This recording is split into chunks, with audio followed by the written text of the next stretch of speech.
Hello, this is Dr. Kingston, and in this video, we'll be discussing the maxillary nerve. Our objectives here are to list all of its major branches, discuss whether these are carrying motor, sensory, or both, and talk about the structures that they innervate. Now, that first question is the easiest to answer. The maxillary nerve is made up entirely of somatic sensory fibers. It is the second division of the trigeminal nerve, which is this big blue nerve right here. And this will provide somatic sensory innervation for the entire face. Its territory is shown here in blue. So it's carrying information from the midface, from the upper lip, and up to the lower part of the nostrils, and up to the lower eyelid, and then this little stripe up here into the temple. Now, just like we've seen with other divisions of the trigeminal, the maxillary nerve is going to have some hitchhikers. These pathways are parasympathetic, and they originate with the facial nerve, but their postganglionic neurons are going to travel alongside the maxillary branches to supply parasympathetic motor to the lacrimal gland and to the mucus glands of the nasal cavity and the palate. The maxillary nerve exits the cranium through foramen rotundum, which leads it directly into the pterygopalatine fossa and to the pterygopalatine ganglion. From here, it begins branching. And we're going to see two major groups of branches. We have branches that come directly from the main trunk of the maxillary nerve, and branches that pass through and pick up fibers from the pterygopalatine ganglion. The general rule here is that branches coming from the main trunk are headed to the external face and teeth, and branches coming from the ganglion are heading to the nasal cavity and the palate. All right, we're going to start with the main trunk branches.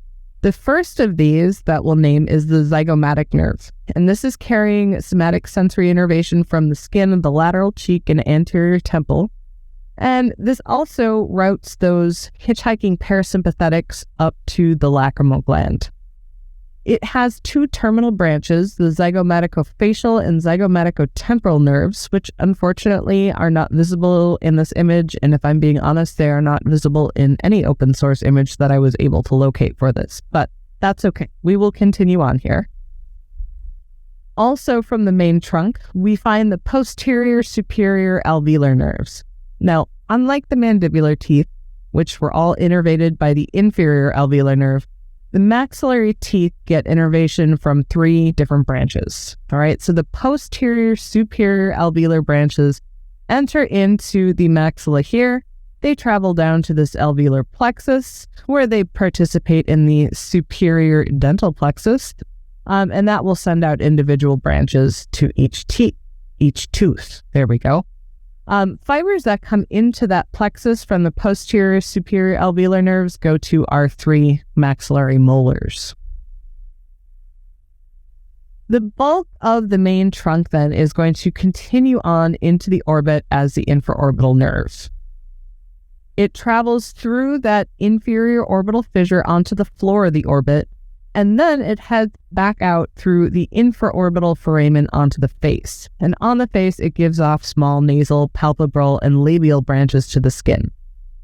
Right before it emerges onto the face, though, it gives off two additional branches. And these are going to be the middle superior alveolar and the anterior superior alveolar, which, as you can tell by their names, are also going to be heading to this maxillary dental plexus to supply the maxillary teeth.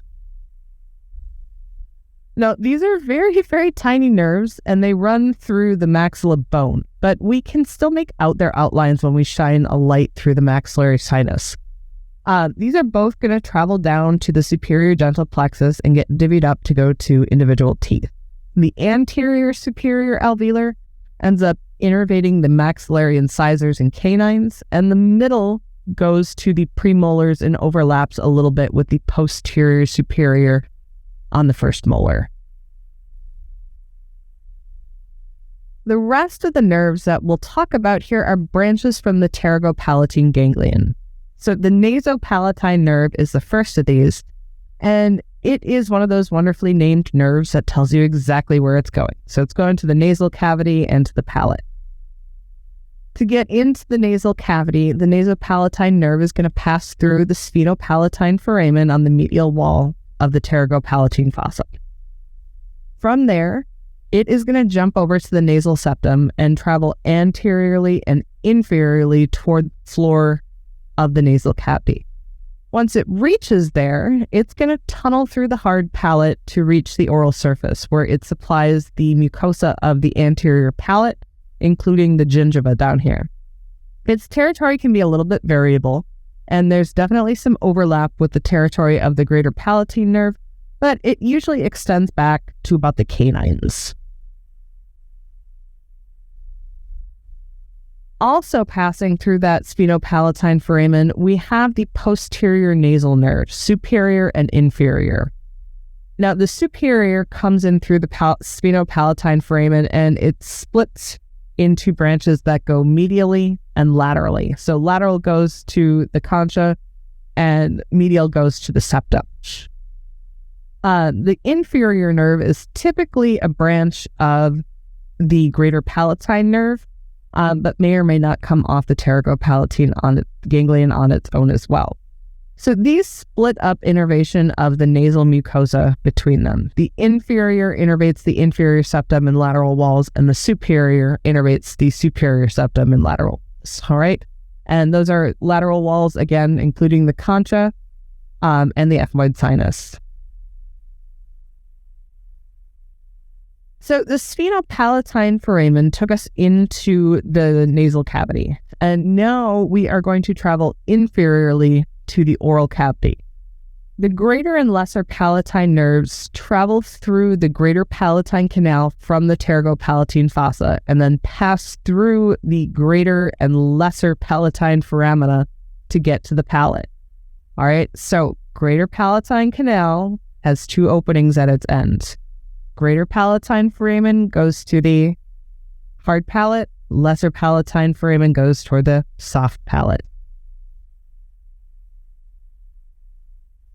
And finally, the pharyngeal nerve is just a tiny little branch that supplies the mucosa of the nasopharynx just posterior to the pharyngotympanic tube. So if you think of the area where you saw tensor veli palatini and levator veli palatini, this would be innervated by that pharyngeal nerve, okay? Not the muscles, but the mucosa over them. It also travels inferiorly from the ganglion to get through this greater palatine canal, but it heads even further posteriorly than the lesser palatine nerve does to reach that region of the nasopharynx. And that is it. Those are all the branches of the maxillary nerve. Here is your review question. You need to anesthetize a patient's maxillary first premolar for a procedure. Branches from which nerve must be targeted?